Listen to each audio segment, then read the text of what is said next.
It all started long ago when I decided I had enough. I had enough of wearing footwear that was just mediocre and made my feet hurt, my shins bleed, and I decided to gain so much weight, I quit running for years. Okay, maybe not the last part, but I definitely did quit running. And I didn't gain that much weight. Today is just a quick little video about the types of footwear and how I evolved as a person, and decided that function over fashion will always reign higher. Function always reigns higher. Forget fashion, especially when it comes to your health, because your health does not care about fashion. It's time to stop making excuses. So today, my journey to wearing comfortable running shoes. What made my running experience enjoyable? Well, it first started with this wonderful company named Vibram. Wonderful company created the shoe called the Five-Finger Shoe. Ooh, so weird, so hipster. No, I don't know about hipster. You know, everyone throws that word out to make something that's so unique and so different. Hipster, so niche. Well, this was a niche shoe. It's kind of weird that they would create a foot to look like this, even though everyone's toes are different shapes and lengths. Like my toes trying to fit my big toe into this, it didn't work all the time. It felt a little weird, but nonetheless, it gave me my barefoot experience. It gave me the experience of, hey, this feels a lot better than wearing the Nike shoes of 2013, 2012. This was just a way better experience. It was wide enough, it accommodated my foot, and I enjoyed running in them, especially on the grass, not on the concrete. The concrete hurt way too much, but this was the precursor to my journey with low profile shoes and wide shoes that accommodate your foot box. 4 years down the line, I found these bad boys.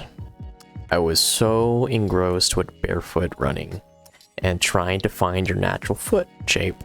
And that stemmed because, hey, my feet hurt when I run, so I did what any logical person would do. I scoured the internet and looked for barefoot shoes. Why do my feet hurt? Why do I have plantar fasciitis? Why do I have shin splints? Why do my hips hurt? I can't run 1 mile without my legs feeling like they're going to fall off my body. In all that chaos, I found these little dudes, toes, from a wonderful YouTube doctor, and he explained himself so great that I happened to buy a pair, and I can say after having these for 4 years that these things really do work with constant use. They bring your toes back to the natural shape that they were when they were a baby, and my feet felt great. They felt great, especially when I combined them with wearing my Bedrock sandals, because I would run in these too. And I preferred these over the Five-Finger shoes because my feet were able to move however they wanted, and the adjustability was perfect. Aside from the length and the width, I would say that my foot is still wider. It's still wider than the widest point on here. That wasn't a problem because when I was running, you kind of scrunch your feet up anyways. But still, nonetheless, I was still getting the benefits of running and having my feet splay every time I would step down, and I noticed greater strength in my toes and just better overall posture. I didn't find this pronation anymore, as when I looked at myself in the mirror, I said, oh, you pronate. So my ankles would come in a little bit. The reason why I found out I even knew what pronation was to begin with was prior to buying those Bedrock sandals, I had these bad boys, these Keanu 21s, the coolest shoe around. I only got these because I wanted more cushion when I was running. I wanted to run on the street. I wanted to run where all my other friends are running. I wasn't going to be able to do a 5-mile run comfortably at the time in my Five-Finger shoes. So I thought these were going to be solving all my problems. But no, they actually enhanced my problems to 100. And no matter what I did with loosening the laces, nothing worked. At $140 down the drain. Don't make that mistake. Look at your feet.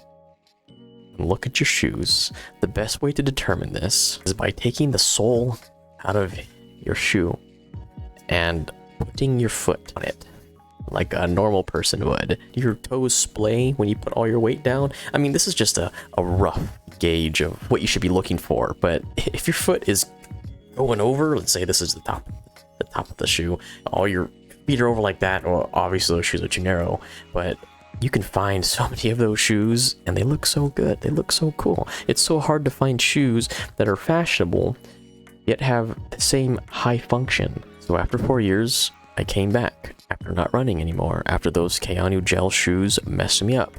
And when I came back, obviously I was wearing those Barefoot shoes, but then I got introduced to Ultra, and these things were better than sliced bread. To be honest, these were so much better because, you know, you can eat other things. You don't have to eat bread.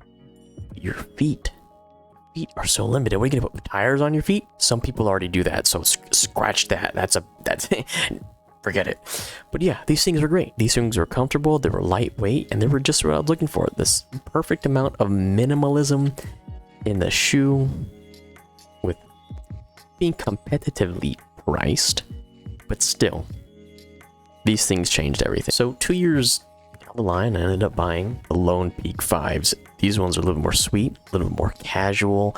They're trail running shoes, the low top, and these shoes are great. No complaints, well worth the money and the investment, especially if you know what kind of shoe you're looking for. When I bought these shoes, I bought them, picked them up at Sports Basement, and I think Sports Basement is only in the Bay Area, and I was able to get a discount on these shoes. The next shoe that I bought, bam, was the Torrent 5. Yeah, it's the Torrent 5 right there.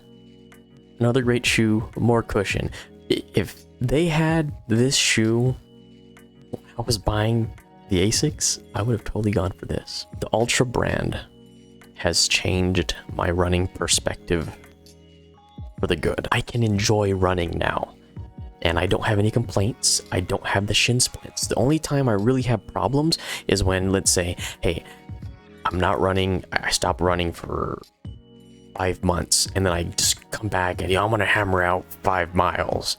I mean, to some, that's nothing. But to me, the average person doing a 5-mile run after a 5-mile hiatus, well, you're gonna feel some pain. And you definitely will feel pain, but over time, consistently, no pain whatsoever.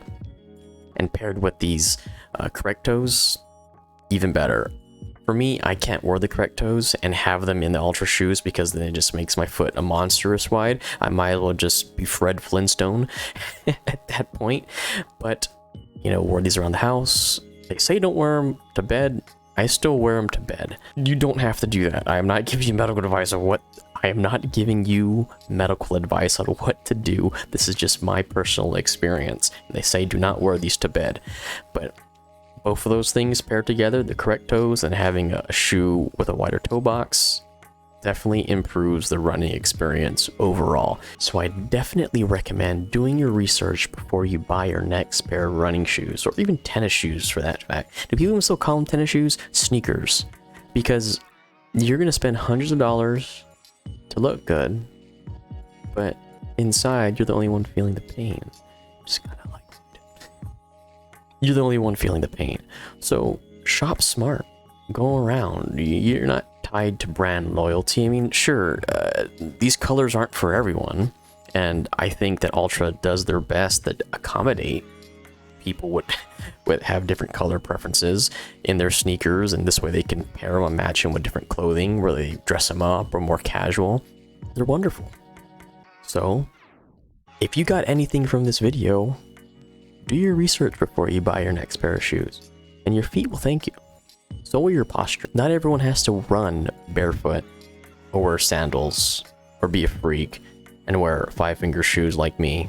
Well, I don't wear them anymore because I started to realize that I was a little freaky wearing them. No.